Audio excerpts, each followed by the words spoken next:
हे hello everyone, कैसे हैं आप सब। सो आज मैंने जैसा आपको बताया था कि आज हमारे साथ होंगे डॉक्टर परिचय। ठीक है, काफ़ी अच्छा नाम है इनका। रैंक है इनका 53। ठीक है, तो उन्हीं से बात करेंगे अभी विद इन फ्यू सेकेंड्स, मतलब 1-2 मिनट बस रुकिए। थोड़ा सा टेक्निकल इश्यूज होंगे, थोड़ा कनेक्टिविटी में होता है ना कि हाँ थोड़ा टाइम लगता है कनेक्ट होने में। बस वो अभी अभी कनेक्ट हो जाएंगे, फिर जानेंगे कि ऐसा क्या था कि 4 साल इन्होंने लिया, मतलब 4 ड्रॉप। मैं ऐसे ऐसे लोगों को जानता हूँ जो सिंगल ड्रॉप लेते हैं और फिर कहते हैं कि मुझसे नहीं हो पाएगा, मैं सीधा एडमिशन ले लूँगा प्राइवेट कॉलेज में। बट कुछ तो ऐसा होगा इनके अंदर, कुछ तो मोटिवेशन का सोर्स होगा कि 4th अटेम्प्ट। और ऐसा नहीं कि सारे अटेम्प्ट में इनके 10,000 रैंक थे। इनके ईच एंड एवरी जितने भी इन्होंने अटेम्प्ट दिए सब में इनके अच्छे रैंक थे। अच्छे रैंक का मतलब ये होता है कि नियरली जो इनका रैंक था वो था 460, 470 लाइक दिस। तो चलिए उनको ऐड करते हैं।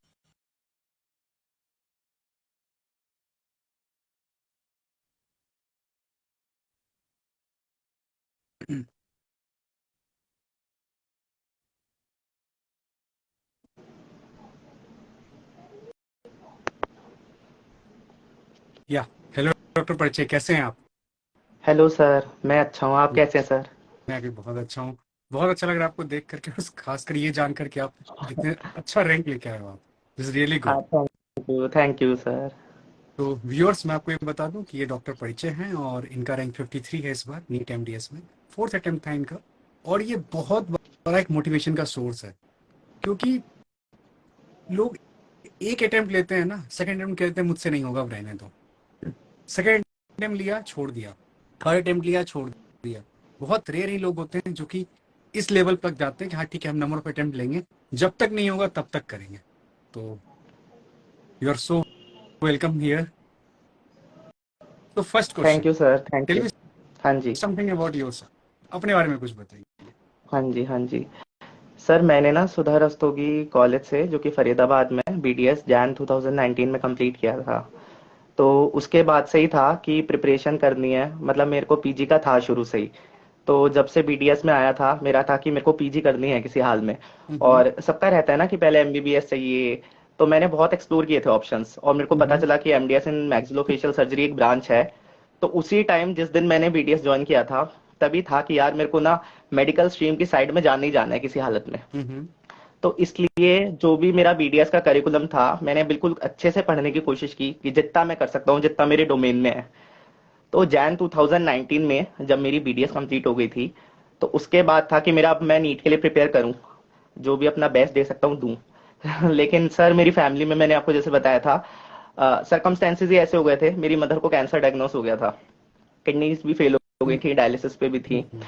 बीच में कार्डियक अरेस्ट भी आ गया था, ट्यूबरक्लोसिस भी हो गई थी, वो भी होल बॉडी में स्प्रेड आउट हो गई थी। तो वो फेस तो फिर ऐसा था कि मतलब दो नौका पे सवार होने वाली बात हो गई थी कि मतलब मदर तो प्रायोरिटी है ना, उनसे ऊपर तो कुछ भी नहीं है। आप कितना कर लोगे, कितना हार्डवर्क कर लो, पर जब उस सिचुएशन में मैं अपनी मतलब मदर को देखता था, तो मुझसे प्रिपरेशन हो या कुछ भी हो, बिल्कुल दिमाग लगता ही नहीं था किसी चीज में। तो मेरी इंटरमीडिएट स्टडीज रही है हमेशा। जैन 2019 से मैंने पूरी कोशिश की, जितना मेरे को टाइम मिल रहा है, जितना मैं दे सकता हूँ अपने लेवल पे, मैं उतना दूं। पर मैं उतना कंसिस्टेंटली, मतलब कंसिस्टेंसी जो चाहिए होती है प्रिपरेशन के लिए, वो मैं मेंटेन कर ही नहीं पाया कभी भी। तो ऐसे ही चलते रहा। मेरी मदर का कैंसर का भी ट्रीटमेंट हुआ, डायलिसिस चलती थी उनकी, एवरी ऑल्टरनेट डेज रहती थी। और साथ में इश्यूज बहुत सारे होते हैं, एक बार किडनीज फेल हो जाए ना, तो हर ऑर्गन सिस्टम इफेक्ट हो जाता है। तो उस टाइम मेरे को वैसे असलियत समझ में आई कि हमें जनरल मेडिसिन फार्माकोलॉजी पे इतना स्ट्रेस क्यों दिया जा रहा है। आज के टाइम पे भी नीट में इतने क्वेश्चंस आ रहे हैं, कहते हैं कि यार डेंटिस्ट है हम, तो हमारा क्या काम है। पर बेसिकली कोई अगर ऐसा पेशेंट आ जाए, मुझे खुद मतलब ये मेरा अनुभव है कि मेरी मदर जैसा कोई पेशेंट आ जाए जिसको मल्टीपल प्रॉब्लम्स है, और वो भी एंड स्टेज डिसीजेज है, जहां कहते हैं ना तलवार लटकी हुई है सर पे, लाइफ एंड डेथ के बीच में आपकी जिंदगी झूल रही है, तो आप कैसे ट्रीट करोगे उसको। तो ये चीज मेरे ऊपर भी आई थी। तो उस टाइम पे मेरा बस फोकस था कि मैं मदर के साथ सब्जेक्ट्स वो लूंगा जिससे मुझे भी नॉलेज मिले, मेरी प्रिपरेशन को भी नॉलेज मिले जो मेरे को एक्वायर करनी है, और मेरे को आगे फ्यूचर में ये चीजें हेल्प करें। बी की सिलेक्शन होगा नहीं होगा वो तो देखो भगवान की इच्छा है, क्योंकि जो सर्कमस्टेंसेस थे उसमें मैं इससे ज्यादा दे ही नहीं सकता था। मुझसे कोई आज भी पूछना, यार तूने 4 साल लगा दिए, तू पहले ये करता तो शायद तेरा जल्दी हो जाता। लेकिन आज भी मैं ये कहूंगा कि मैं कर ही नहीं सकता था, जो सिचुएशंस थी वो मैं अपना बेस्ट ही दे रहा था उस टाइम पे। क्योंकि फाइनेंशियली भी मेरे को ही देखना था, हर चीज मेरे मेरे एंड पे ही थी, और मेरी छोटी सिस्टर है उनके एंड पे थी। तो मेरे लिए तो सर बहुत ज्यादा डिफिकल्ट था, मतलब आज भी सोचता हूँ तो डर लगता है उस टाइम को याद करके कि कैसे निकाला होगा वो टाइम। तो लास्ट ईयर 8 फेब को मेरी मदर का किडनी ट्रांसप्लांट हुआ। विद टाइम सब चीजें क्योर हुई, मेलिग्नेंसी भी क्योर हुई, जो डायलिसिस पे थी वो भी रेड ऑफ हुई उससे, जब उनका किडनी ट्रांसप्लांट हुआ मेरी सिस्टर ने डोनेट किया। उसके बाद 1 साल जो मेरे को मिला, उसमें मैंने कोशिश की कि अब मैं जितना कर सकता हूं, ये मेरा लास्ट अटेम्प्ट होगा, या तो हाँ होगा या ना होगा। आर पार वाली बात थी, क्योंकि कहते हैं ना कि आपके साथ इतने दोस्त हैं, आपके बैचमेट्स हैं, आप देख रहे हो कोई पीजी खत्म करने वाली कगार पे है, और जो आपके साथ प्रिपेयर कर रहे थे वो सब निकल चुके हैं, आप अकेले ही रह गए हो, तो आप कितना मोटिवेट कर लोगे खुद को। तो 4 साल तो बहुत लंबा टाइम है, कहते हैं ना कि 1 साल और लगा दो पूरी बीडीएस हो जाएगी, इसमें तो नहीं। तो इसलिए मेरे लिए लास्ट ईयर जो 1 साल मैंने दिया, पिछला साल जो दिया, मुझे ऐसा लगता है वो भी बहुत डिफिकल्ट था, क्योंकि मैं अकेला ही पड़ गया था, मुझे ऐसा फील हो रहा था। मैंने आपको भी कॉल किया था 3-4 महीने पहले कि सर क्या करूं, समझ नहीं आ रहा मुझे बिल्कुल भी। क्योंकि वही है, किसी को भी देखता हूँ, अपने दोस्तों को देखता हूँ यार पीजी लाइफ एंजॉय कर रहे हैं, किसी की पीजी खत्म हो रही है, और मुझे ऐसा लगता था यार मेरा होना ही नहीं है अब। क्योंकि जब भी कोशिश करूं, मेहनत करूं, पढ़ूं, कुछ ना कुछ मदर के साथ ऐसी मिस हैपनिंग होती थी कि बिल्कुल पूरी पढ़ाई का सत्यानाश होना ही है, और साथ में 2 महीने निकले हॉस्पिटल में, 3 महीने निकले वो भी मुझे नहीं पता होता था। तो मेरे ने 4 साल शायद ऐसे भगवान ने दिए जिसने पूरी तरह मुझको बदला, मेरी सोच को बदला। और सबसे बड़ा मेरे को ना ऐसा लग रहा है कि आज का जो नीट का ट्रेंड है, मतलब मेरे अकॉर्डिंग बिल्कुल सही है, क्योंकि हम डेंटल सब्जेक्ट्स तो हमें पढ़ने ही है, आगे भी पढ़ेंगे, पीजी भी करेंगे, पर व्हाट अबाउट मेडिकल सब्जेक्ट्स जो बेस बनाते हैं। आपको कोई भी पेशेंट आ रहा है, फार्माकोलॉजी तो बेस है, आप खुद से कोई भी मेडिसिन प्रिस्क्राइब कर सकते हो, इतनी एंटीबायोटिक है, आपको कैसे पता चलेगा कि अमोक्सिक्लेव ही देनी है? वो तो एक ट्रेंड चल गया कि यार सब अमोक्सिक्लेव दे रहे, हम भी दे देंगे। अगर वो नहीं देनी, अगर पेशेंट उससे ही एलर्जिक है, तो अगर और कोई एंटीबायोटिक मैं खुद अपनी इच्छा से देना चाहता हूं, तो क्या मैं दे सकता हूं? क्या मेरे पास वो नॉलेज है? तो वो चीजें एक लिंक एस्टैब्लिश होता है कि आप जब जनरल मेडिसिन पढ़ते हो, आप फार्माकोलॉजी पढ़ते हो, आप पैथोलॉजी की साइड जाते हो, तो आपको ना बॉडी के सिस्टमिक डिसीजेस पढ़ पढ़ के एक लिंक एस्टैब्लिश हो जाता है कि यार ये ओरल कैविटी पे कैसे इंपैक्ट डाल सकते हैं। और अगर ऐसा पेशेंट हमारे पास आ गया वास्तविकता में कभी, तो क्या हम उसको ट्रीट कर सकते हैं या नहीं? तो ये चीजें मुझे कभी समझ में आई नहीं थी, पर जब मेरी मदर के साथ आके पड़ी, और एक बार तो ऐसा हुआ था कि मेरी मदर को डेंटल इश्यूज भी हो गए थे, उनके काफी पेन हो रहा था, उनके यहाँ पेरोटिड सलाइवरी ग्लैंड जो होता है, काफी स्वेलिंग आ गई थी वहां पर, तो मैं लेके भी गया था। पर हिस्ट्री सुन के डॉक्टर्स ने ट्रीटमेंट के लिए मना कर दिया था। उन्होंने कहा नहीं नहीं, ये तो प्रायोरिटी नहीं है अभी, इनके तो जो सर पे तलवार लटकी हुई है कि डायलिसिस पे है, मेलिग्नेंसी है, पहले उन सबको दिखाओ, उन सबको क्योर कराओ, इससे जान नहीं जाएगी, इससे कुछ नहीं होगा। तो मुझे लगा यार डॉक्टर्स को नॉलेज ही नहीं है उस चीज की, क्योंकि जहां मल्टीपल प्रॉब्लम्स आ जाती है ना, जहां आपको मल्टीपल टीम्स की रिक्वायरमेंट होती है, मल्टीपल स्पेशलिटी चाहिए होती है, वहां आप एक जजमेंट पे पहुंच ही नहीं सकते, तो वहां पर बेसिक कॉन्सेप्ट्स आपके काम करते हैं। तो मुझे ऐसा लगता है पढ़नी तो एक बार ही है, पैथोलॉजी, मेडिसिन, फार्मा पढ़नी एक बार ही है, तो अच्छे से पढ़ के निकाल ही लो, और लाइफ लॉन्ग काम में आएंगी ये सारी चीजें, मेरा ऐसा मानना है सर। एक और चीज। क्योंकि डेंटल सब्जेक्ट्स जो हैं वो तो आप पीजी में पढ़ने ही पढ़ने हैं, और सब पढ़ के ही जा रहे हैं, सबको अच्छे ही लगते हैं, तभी पीजी में बैठे हैं, नीट में बैठे हैं। अगर डेंटल से ही नफरत है तो कोई नीट तो देने वाला नहीं है। तो इसलिए वो मेडिकल की तरफ आज के टाइम में ना ज्यादा इंक्लिनेशन आ गया कि चलो देखते हैं कि ये मेडिसिन है, फार्मा है, पैथोलॉजी है, क्या बच्चा इन सब्जेक्ट्स को भी अच्छे से जानता है, इनके जो, क्योंकि बेसिक बेसिक क्वेश्चन ही पूछ रहे हैं, ऐसा नहीं है कोई हाई फाई बहुत डेप्थ में घुस के पूछ रहे हैं, लेकिन हाँ वो बेसिक भी जो पकड़ रहे हैं ना, वो ऐसा बेसिक है कि बच्चे को पूरी चीज, आसपास की चीजें बिल्कुल क्लियर है ना, तो वो आंसर पे आ पाएगा, वरना उसे आता पता ही नहीं होगा कुछ भी। ओके, एक चीज मैं तो मेरे को जानना तो चाहूंगा कि हाँ जी। क्या ऐसी चीज है जो मोटिवेट करके रखा आपको अब तक, मतलब 4 साल का मोटिवेशन? क्योंकि मेरे पास ऐसे हाँ लोग जी। होते हैं, मेरी बहुत सारे लोगों से बात होती है, बहुत सारे व्यूअर्स हैं, हाँ मैं जी। ऐसे ऐसे लोगों को जानता हूँ जिनका रैंक 600 है इस साल, फर्स्ट अटेम्प्ट है, उनको हाँ सेकंड जी। अटेम्प्ट नहीं देना, मोटिवेशन ही नहीं है कि सेकंड अटेम्प्ट दे सकें। सर ऐसा क्या था कि ये आपने होता 4 है, अटेम्प्ट दिए?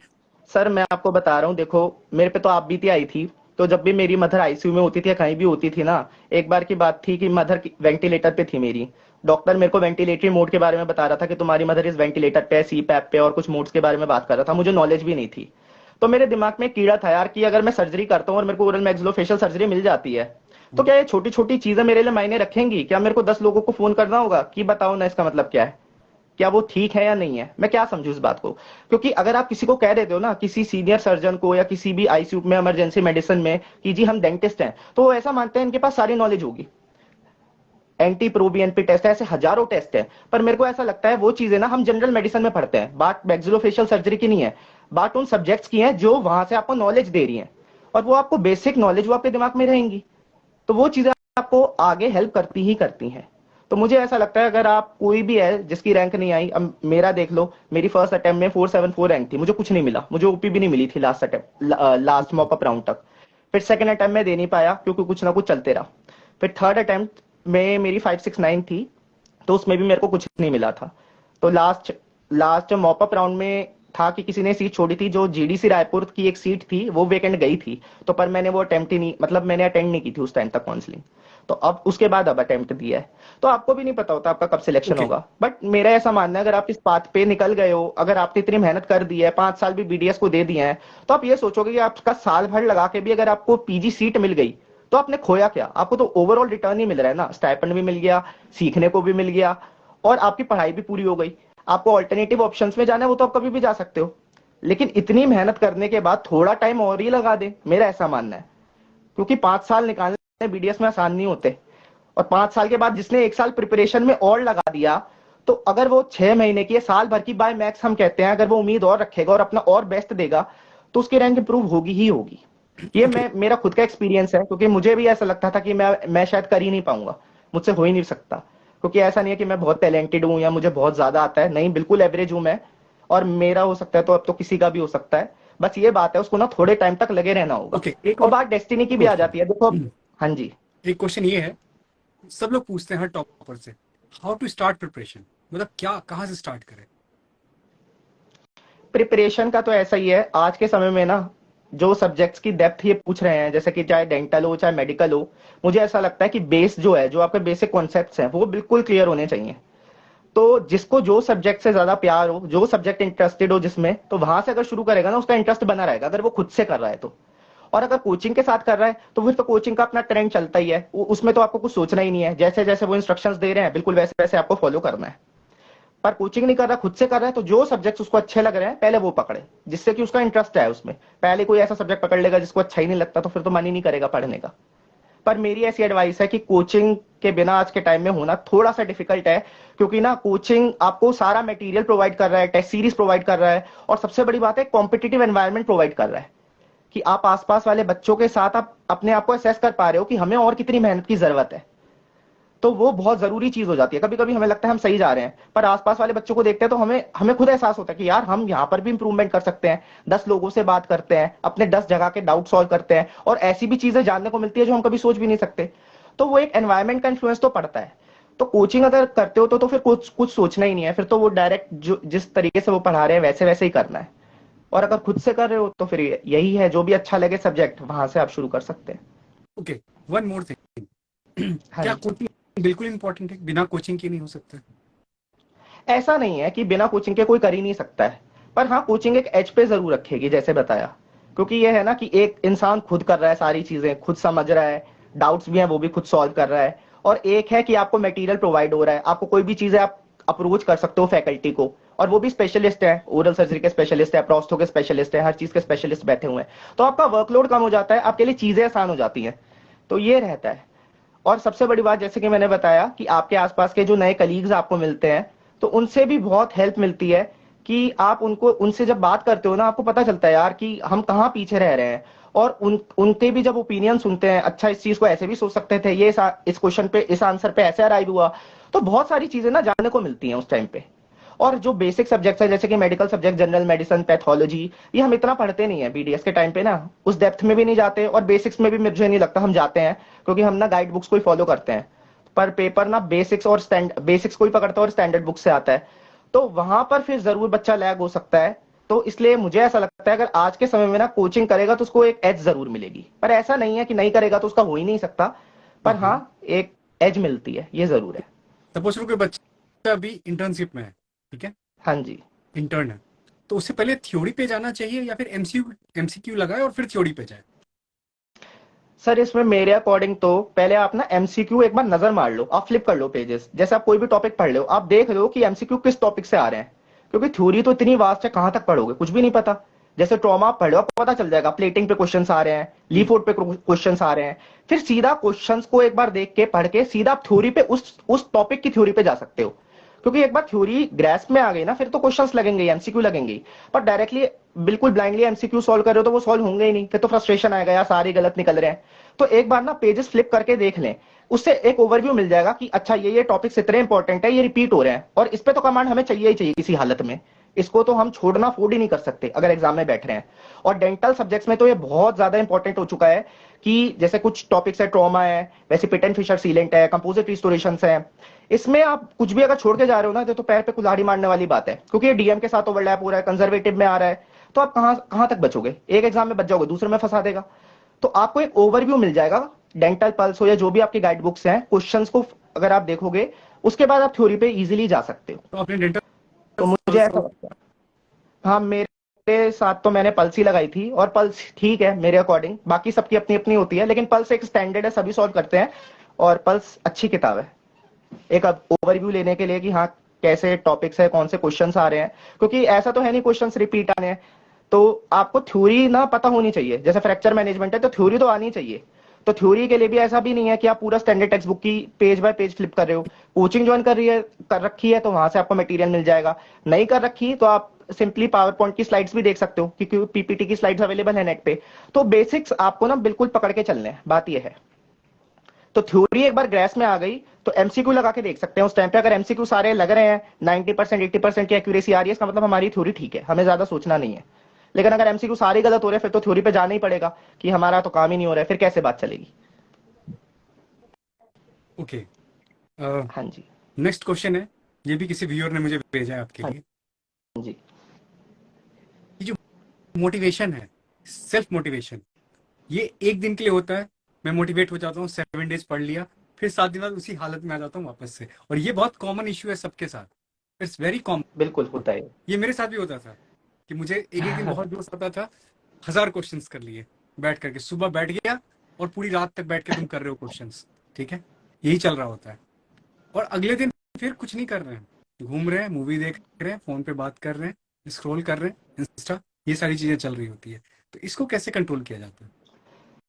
तो मैं क्या करता था, मेरे साथ तो ऐसा था, मेरे साथ भी ऐसा जरूर होता था, सबके साथ ही होता है वैसे ही है।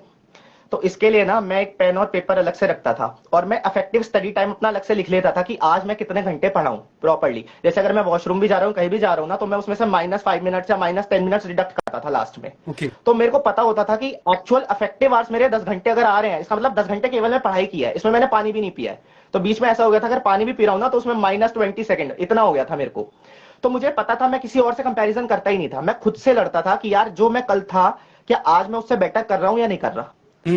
तो हमेशा मेरे साथ एवरी ऑल्टरनेट डेज, जो आने वाले दिन है, हमेशा मेरी स्ट्रेटेजी यही रहती थी कि यार औरों से अगर कंपैरिजन करूंगा कि मेरी रैंक इतनी आ रही है, मेरे मार्क्स इतने आ रहे हैं, तो डिमोटिवेशन होना ही होना है।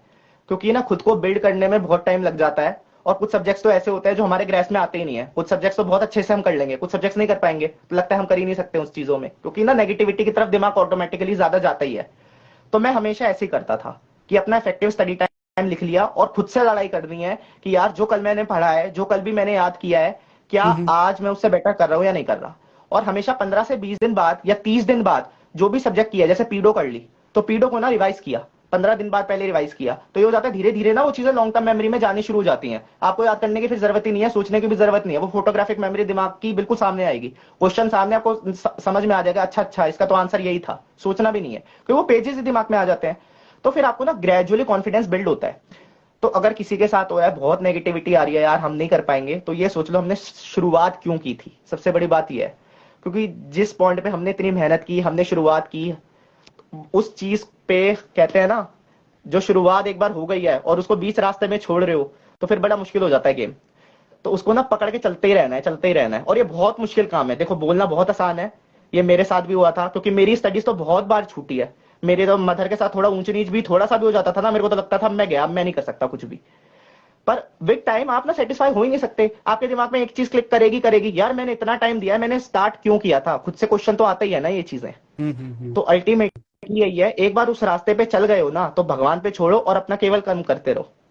कि हम जब तक उस नीट एग्जाम तक या एम्स का जो भी एग्जाम अपना टारगेट कर रहे हैं, गवर्नमेंट जॉब है या जो भी है, जब तक वहां नहीं पहुंच जाते ना, तब तक एक अटेम्प्ट तो अपना बेस्ट देंगे ही देंगे, कि लाइफ में दोबारा कोई हमसे पूछे कि यार क्यों नहीं हुआ, तो खुद से ये ना कहें यार हमने नहीं किया इसलिए नहीं हुआ। नहीं किया। और ये चीज मैं अपना अपने बेस्ट दे दो, देखो होना ना होना वो तो। इस चीज को लेके बहुत क्लियर था स्टार्टिंग से। मैंने आज तक अपने हाँ पूरी जी, लाइफ में सबको मैंने सजेशन दिया है, कभी भी कंपटीशन किसी और से मत करो, कंपटीशन खुद बिल्कुल से बिल्कुल बिल्कुल होना चाहिए कि आप अपने बिल्कुल। आप में कितना इंप्रूव किए, क्योंकि सबके ये तो साथ होता है, डिफरेंट डिफरेंट सिचुएशन होगी। और मेरी सबको एक ही सिचुएशन तो शुरू में क्लास ऐसी। में एक ही बीडीएस क्लास में, आज मैंने बीडीएस क्या होगा, उसी क्लास में एक बच्चा ऐसा भी होगा बिल्कुल। जिसके पास कोई टेंशन नहीं है, उसकी फैमिली बैकग्राउंड हाँ इतनी तो स्ट्रांग है कि उसको कोई टेंशन ही नहीं है। वो वही पर बात मंथ आ वन जाती है। लैख एवरी मंथ वो खर्च कर सकता है। उसके पास कोई और कुछ सोचने का काम नहीं, सिर्फ पढ़ाई करना है। उसी क्लास में एक ऐसा बच्चा भी होगा जिसके ऊपर फैमिली की भी जिम्मेदारी होगी, फैमिली प्रेशर भी होगा, बहुत सारी चीजें होंगी। सिचुएशंस चेंज होती हैं पर्सन टू पर्सन। तो कभी बिल्कुल भी बिल्कुल एक इंसान को किसी और से तो कंपटीशन करना ही नहीं चाहिए। हमेशा खुद से करो और ट्राई ये करो कि हम खुद में इंप्रूव कितना कर पा रहे हैं। मैं जब बिल्कुल बिल्कुल। मैं और अपनी वैसे मैं भी, अपनी बात बताता हूँ आपको। हाँ जी, मैंने जब स्टार्ट किया तो मुझे दो चीजें मैंने लाइफ में देखी। सबसे पहले मैंने जब यूट्यूब स्टार्ट किया, ठीक है, तो वो ऐसे ही था, नॉर्मली मैंने स्टार्ट किया। ऐसा कोई इंसान नहीं था जिसने मुझे ये बात नहीं बोली होगी कि इसमें कुछ नहीं होना है। रियलिटी मैं बता रहा हूँ, इसमें कुछ नहीं बिल्कुल होना है। बिल्कुल। लेकिन मैंने सिर्फ और सिर्फ खुद को किया था कि नहीं ठीक है ना, क्या दिक्कत है, मेरा क्या जा रहा है। और सेकंड, जब मैं नीट एमटीएस की प्रिपरेशन स्टार्ट किया तो भी मैंने ये चीज सोचा था कि मुझे किसी और को नहीं देखना है। अगर मैंने 100 क्वेश्चन आज किए हैं ना, 1 तारीख को मैंने 100 क्वेश्चन किया है, तो अगले दिन मुझे 101 या 105 क्वेश्चन करने हैं। 2 तारीख को 110 क्वेश्चन करने हैं, मतलब मुझे इंक्रीज करना है 110 115। बट कभी भी मैंने ये नहीं देखा कि किसी और का कितना अच्छा है,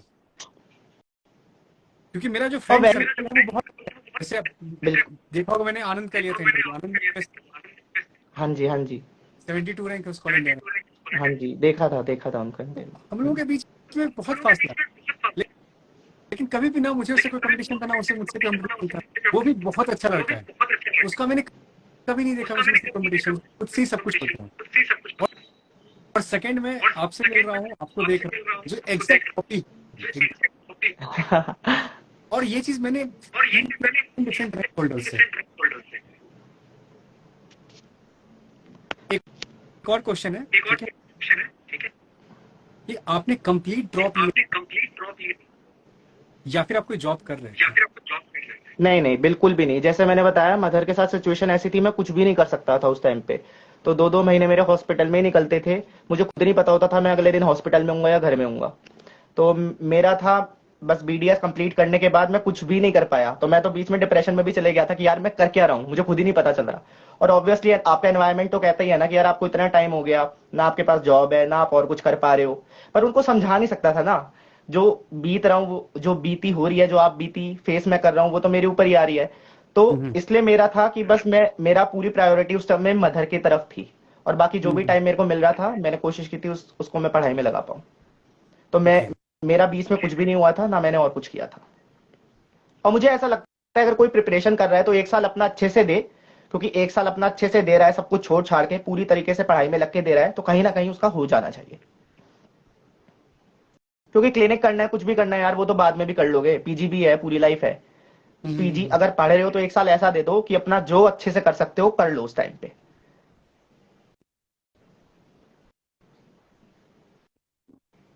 तो मतलब जॉब इज नॉट इम्पोर्टेंट? नहीं, जॉब वगैरह बिल्कुल इंपॉर्टेंट है, लेकिन एक चीज का, हर चीज का टाइम होता है। कहते हैं ना, अब आप पीजी प्रिपरेशन अगर आपकी जॉब की वजह से इफेक्ट हो रही है तो आप कैसे करोगे? तो उस समय प्रायोरिटी रखनी होगी ना, कि अपनी प्रायोरिटी है एक सीट लेना, वहां तक पहुंचना। अगर जॉब उस चीज में हिंड्रेंस बन जाए तो वो तो फिर तो काम ही खराब हो रहा है सारा का सारा। कई लोग होते हैं वो मैनेज कर सकते हैं, तो उनके लिए ठीक है, हर किसी को अपना कैलिबर पता होता है, कहते हैं ना। तो लेकिन मेरे साथ जो सिचुएशन थी, मैं उस समय कुछ भी नहीं कर सकता था। मेरा एक दिन छोड़ के एक दिन वैसे ही हॉस्पिटल में जाता था डायलिसिस की वजह से, और बाकी ये भी नहीं पता होता था बीच में कब क्या हो जाएगा। तो इसलिए मेरे को अगले दिन कहीं खबर नहीं होती थी, तो मैं क्या करूं। तो मैं हॉस्पिटल भी जा रहा हूँ तो हाथ में किताबें होती थी, इरिस्पेक्टिव कि मैं पढ़ पाऊं या नहीं पढ़ पाऊं, मुझे खुद नहीं पता होता था। बस ये है कि भगवान अब जैसा टाइम जा रहा है निकालो और मदर को सेव करो। ये था उस टाइम पे बस मेरा। इस जर्नी में थैंक्स किसको बोलना चाहेंगे? थैंक्स किसको बोलना चाहता हूँ? थैंक्स उन सबको बोलना चाहता हूँ जो मेरे साथ थे, जो मेरा फोन उठा लेते थे, क्योंकि मैंने रो रो के बहुत लोगों को परेशान किया है। तो खुद बहुत दुखी था, तो मेरा था बस रो और दूसरे को भी रुलाओ फोन पे। पढ़ाई के विषय में बात नहीं होती थी, मदर के विषय में बात होती थी, डॉक्टर ये बोल रहे हैं इसका मतलब क्या है, इसका मतलब क्या है, आगे का प्रोग्नोसिस क्या है, क्योंकि डॉक्टर्स ना इतना टाइम देते नहीं है किसी को। वो आईसीयू में आप सेल्फ एक्सप्लेनेटरी है कि इतनी सारी प्रॉब्लम है, तो कोई सर्वाइवल होगा या नहीं होगा वो एक वर्ड में किसी के पास आंसर नहीं है। और हाँ, सबसे बड़ा थैंक तो ऊपर वाले का है, भगवान का है, क्योंकि लाइफ एंड डेथ उनके हाथों में, और आज मैं आपसे बात कर रहा हूँ ये भी उन्हीं की वजह से है कि उन्होंने मेरे को इतनी हिम्मत दे दी कि मैं यहाँ तक पहुंच गया बस कैसे तैसे। क्योंकि अल्टीमेटली मुझे भी नहीं पता था कि मेरा सिलेक्शन होगा या नहीं होगा। मेरा तो था यार बस नीट में बैठ रहे हैं, जितना पढ़ लिया पढ़ चुके हैं, अब पानी सर से ऊपर है मेरे। तो बस मेरा था कि दी एंड करना है, हाँ या ना रिजल्ट में पता चल जाएगा अपने। वो मुझे समझ में आ गया जब मैंने आपसे पहली बार बात की। हाँ, मेरी बात आपसे वो तो नीट के बहुत पहले हुई थी, तो तब तो मुझे खुद नहीं पता था क्या हो रहा है मेरे साथ। क्योंकि मैंने आपको बताया ना, जब सब बच्चे आपके आसपास के सब कलीग्स निकल जाते हैं और आप अकेले रह जाते हो, तो वो ना वो फेस निकालना बहुत मुश्किल होता है। कहते हैं ना झुंड के साथ तो आप भी निकल गए, पता ही नहीं चला आपको। प्रिपरेशन का स्ट्रेस बच गया, जो आप फेस कर रहे थे ना स्ट्रेस, वो आपने शेयर कर लिया 10 लोगों से बात करके। अब जिनसे मेरी बात होती थी वो सब जा चुके थे, कोई पीजी कर रहा है, कोई पीजी से निकलने वाला है, मैं किससे बात करूं। और सब फिर एडवाइस भी ऐसी मिलती थी कि यार अब कुछ और कर ले, इतना टाइम हो गया है। पर उनको ना समझाना बहुत मुश्किल हो जाता था कि यार मैं अटेम्प्ट अपना दे ही नहीं पाया हूं, जो मैं देना चाहता हूं ना अटेम्प्ट। मेरे साथ जो चीजें चली हैं, बस मैं पढ़ा हूं, वो नाम के लिए पढ़ा हूं मैं। तो मेरे को अंदर से सेटिस्फेक्शन थी नहीं, मैं कुछ और कर लेता ना। मेरे को पता है कि मैं 2 साल बाद या 1 साल बाद मैं दोबारा इस चीज पे आता ही आता, क्योंकि एक दिमाग में कीड़ा था कि यार हाँ या ना, एक बार मेरे को मेरी तरफ से आंसर मिल जाए कि मैंने अपनी तरफ से कर लिया। अगर हो रहा है तो ठीक है, नहीं हो रहा है तो भी ठीक है, फिर रिग्रेट नहीं रहेगा ना कि यार मैंने तो कोशिश ही नहीं की। और वही बात जैसे मैंने आपको बताई, बीडीएस में इतनी मेहनत जब कर लेते हैं ना, तो उस चीज को छोड़ा नहीं जाता इतनी आसानी से। जिस चीज को आप इतने टाइम से पकड़ के चल रहे हो, कैसे छोड़ सकते हो उसको एक दिन में। देन इसलिए ओरल सर्जरी लेना है। सर अभी तो मन है सर्जरी का ही है, और दिल्ली का भी है कि दिल्ली में ही हो जाए कहीं, बाकी देखते हैं। Delhi is not possible. एलएचएमसी अगर हो सकता है तो, चांसेस वरना होंगे पीजीआई बट रोहतक तो है ही। क्यों जाना है। हाँ, पीजीआई रोहतक तो है ही अपना। Go for BHU OS. Sir पास में लेना है, मैंने आपको बताया ना सारी चीजें देख के।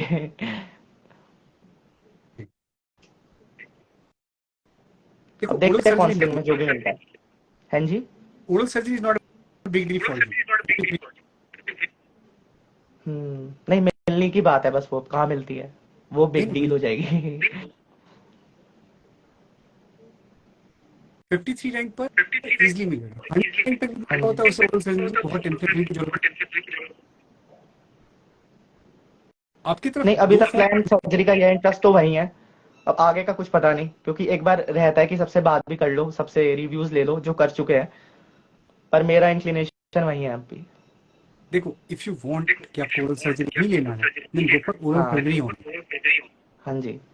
आपके साइड में 2 फोन ऑन है क्या? नहीं नहीं, एक ही ऑन है, कोई और नहीं है। क्योंकि मेरा रिपीट हो रहा है बहुत। अच्छा अच्छा, एक ही ऑन है, कोई और नहीं है। Okay okay, no issue. हाँ जी। ओरल सर्जरी आपको मिल जाएगा इफ आपको चाहिए वो ओरल सर्जरी ही लेना है।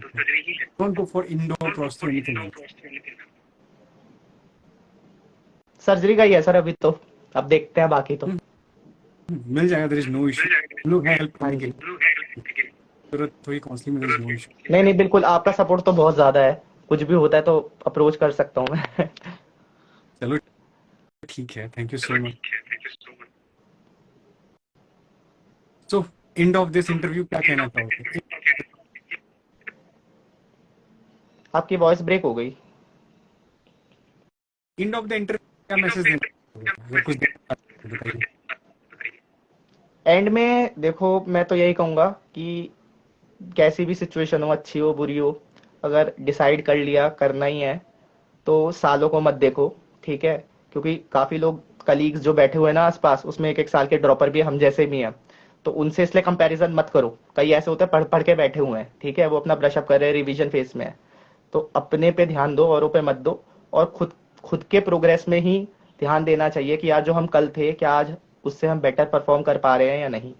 और एक बार इस रास्ते पे निकल गए हो ना, तो एक बार इसका डी एंड अच्छे से करके ही छोड़ो, क्योंकि यार कहीं ना कहीं पहुंच जाओगे, मेरा ऐसा मानना है।